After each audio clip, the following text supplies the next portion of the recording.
നിങ്ങൾ കണ്ടിട്ടുണ്ടാവില്ല. ഇതാണ് കഞ്ചാവ് എന്ന് പറയുന്ന സംഭവം. ഇന്ന് കേരളത്തിൽ ഏറ്റവും ഫേമസ് ആയിക്കൊണ്ടിരിക്കുന്ന ഒരു മയക്കുമരുന്നാണ്. ലോകത്തിൽ ഏറ്റവും കൂടുതൽ ഉപയോഗിക്കുന്ന മയക്കുമരുന്നുകളിൽ ഒരെണ്ണം കൂടിയാണ് കഞ്ചാവ്.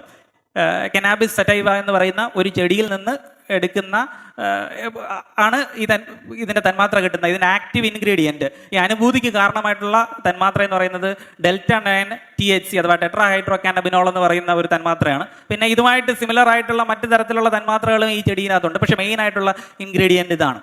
അപ്പോൾ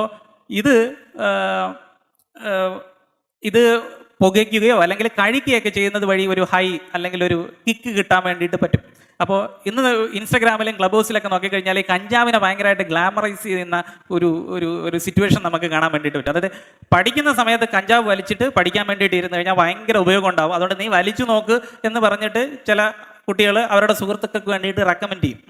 അങ്ങനെയൊക്കെയാണ് വലിച്ചവർ ഇതിനകത്തേക്ക് അഡിക്റ്റഡ് ആവുന്നത്. അപ്പോൾ യഥാർത്ഥത്തിൽ കഞ്ചാവ് വലിച്ചിട്ട് പഠിക്കാൻ വേണ്ടിയിട്ട് ഇരുന്ന് കഴിഞ്ഞാൽ എന്തെങ്കിലും ഉപയോഗം ഉണ്ടാവുമെന്ന് ചോദിച്ചു കഴിഞ്ഞാൽ ഒരു ഉപയോഗം ഉണ്ടാവത്തില്ല. യഥാർത്ഥത്തിൽ ഉള്ള ബോധം കൂടെ പോവുകയാണ് യഥാർത്ഥത്തിൽ ചെയ്യുന്നത്. അതിനൊരു ഓൾറെഡി ഒരു സ്റ്റഡി തന്നെ നടത്തിയിട്ടുണ്ട്. 20 മില്ലിഗ്രാം ഈ THC ടെട്രാ ഹൈഡ്രോ കാനബിനോൾ എടുത്തിട്ട് പൈലറ്റ് മാർക്ക്, ഒരു കൺട്രോൾഡ് എക്സ്പെരിമെൻ്റ് ആണ്, പൈലറ്റ് മാർക്ക് കൊടുത്തിട്ട് അവരെ ഫ്ലൈറ്റ് സിമുലേറ്ററിനകത്ത് ഇരുത്തിയിട്ട് 24 മണിക്കൂറോളം അവരെ ഒബ്സർവ് ചെയ്തു. അവരുടെ പെർഫോമൻസിൽ എന്തെങ്കിലും മാറ്റം വരുന്നുണ്ടോ? അപ്പോൾ അതിൽ നിന്ന് മനസ്സിലായതെന്ന് പറഞ്ഞാൽ കൺട്രോളിനെ അപേക്ഷിച്ച് അവരുടെ പെർഫോമൻസ് വളരെ മോശമായിട്ടുള്ള ഒരു അവസ്ഥയിലേക്ക് പോകുന്നതായിട്ടാണ് കണ്ടത്. അതായത് ആ പറയുന്ന കഞ്ചാവ് ഉപയോഗിച്ചിട്ടും ഏതാണ്ട് 24 മണിക്കൂറോളം അതിൻ്റെ ഇഫക്റ്റ് നിലനിന്നു എന്നുള്ളത് വേണം അതിൽ നിന്ന് മനസ്സിലാക്കാൻ.